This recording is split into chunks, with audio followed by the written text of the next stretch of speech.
এক গ্রামে এক কৃষক ও তার ছেলে বাস করত। তাদের একটি পোষ্য গাধাও ছিল। সকালবেলা সেই কৃষক ও তার ছেলে সেই পোষ্য গাধাটিকে নিয়ে হাটে চলেছে। কৃষকের এক হাতে গাধার গলায় বাঁধা দড়ি। বাপ ও ছেলে নিজেদের মধ্যে কথা বলতে বলতে হেঁটে চলেছে পথ দিয়ে। পথে যেতে যেতে হঠাৎ কৃষক দেখতে পেল উল্টো দিক থেকে তিনটি ছেলে তাদের দিকে এগিয়ে আসছে। তাদের পাশ দিয়ে যাওয়ার সময় কাণ্ডখানা দেখেছিস? গাধার সঙ্গে সঙ্গে গাধার মালিকও হেঁটে চলেছে, সঙ্গে ছেলেও রয়েছে। আরে বাবা, নিজে না হয় নাই চললি, তাই বলে ছেলেটাকেও হাঁটাবি? একেই বলে গাধার বুদ্ধি। সত্যি তো, ব্যাপারটা তো ভাবিনি। খোকা, উঠে পড় উঠে পড়, গাধাটা দিব্যি ফুর্তিতে চলছে, একটু কাজ করুক না হয়। বাবার কথায় খোকা তো দিব্যি গাধার পিঠে উঠে বসলো। এখন রাস্তা দিয়ে গাধার পিঠে খোকা, পাশে কৃষক হেঁটে চলেছে।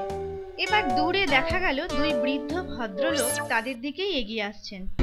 ওর কলি, দেখো ছেলে আরাম করে গাধার পিঠে চলে যাচ্ছে, আর বাবা বেচারা এই রোদে চলেছে পায়ে হেঁটে।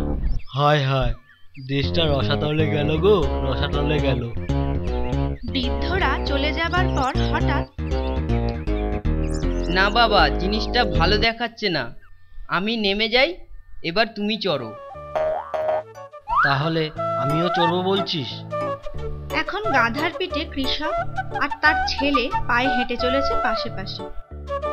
এমন সময় দুই ভদ্রমহিলাকে দেখা গেল তাদের দিকে এগিয়ে আসতে। কি পাষাণ হৃদয়, বাপরে বাবা! এই ঝাঁঝা রোদ্দুরে মদ্য জোয়ান লোকটা গাধার পিঠে চেপে নিজের বাচ্চা ছেলেটাকে দেখো হাঁটিয়ে নিয়ে চলেছে কেমন! হ্যাঁ, চন্ডাল, পাষণ্ড। ভদ্রমহিলারা চলে গেলে কৃষক চিন্তা করে দেখলো সত্যি কাজটা ভালো দেখাচ্ছে না। খোকা, তুইও উঠে পড় বাবা। এখন রাস্তা দিয়ে চলেছে একটি গাধা ও তার পিঠে কৃষক ও তার ছেলে। দূর থেকে গাছের নিচে বসে থাকা এক পথিক তাদের দেখে অবাক। যাক চলে, এ কোন দেশে এসে পড়লাম রে বাবা! ওইটুকু অবলা জীবের উপর দুটো মানুষ, তার উপর এই চাঁদি ফাটা রোদ।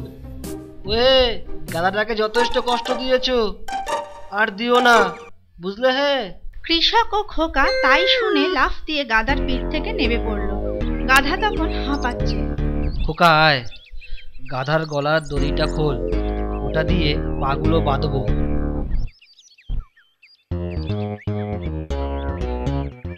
পা বাঁধা তো হলো, নে চল।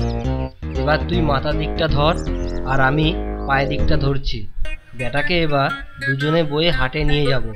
এইভাবে কিছু দূর যেতেই রাস্তায় একটা দুটো করে লোকের ভিড় বাড়তে লাগলো। সকলেই দেখে হতবাক। আরে করছোটা কি?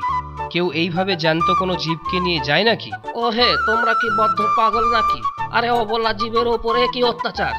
এরকম কথাবার্তার মধ্যে হঠাৎ চার পা বাঁধা গাধাটা কৃষকের হাত থেকে বাঁচবার জন্য ছটপট করতে লাগলো।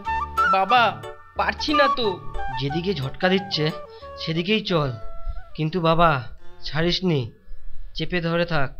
গাধার ছটপটানিতে কৃষক ও তার ছেলে ক্রমশ রাস্তা ছেড়ে রাস্তার ঢাল ধরে নিচের দিকে নদীর কাছে নেমে যেতে লাগলো। ওরে খোকা, এই যে নদীর কাছে চলে এসেছি, চেপে ধরে থাক, চেপে ধরে থাক কিন্তু। আর ধরে রাখতে পারছি না বাবা। হঠাৎ গাধার প্রচন্ড ছটফটানি এবং ওরে গেল গেল গেল বাবা গো! চার পা বাঁধা গাধা অবশেষে নদীর জলে পড়ে গেল। গাধা ভেসে থাকার প্রাণপণ চেষ্টা করা সত্ত্বেও পারল না। স্রোতের টানে গাধা ভেসে চলল। কৃষকের চোখের সামনে গাধার মাথাটা ছোট হতে হতে শেষে মিলিয়ে গেল।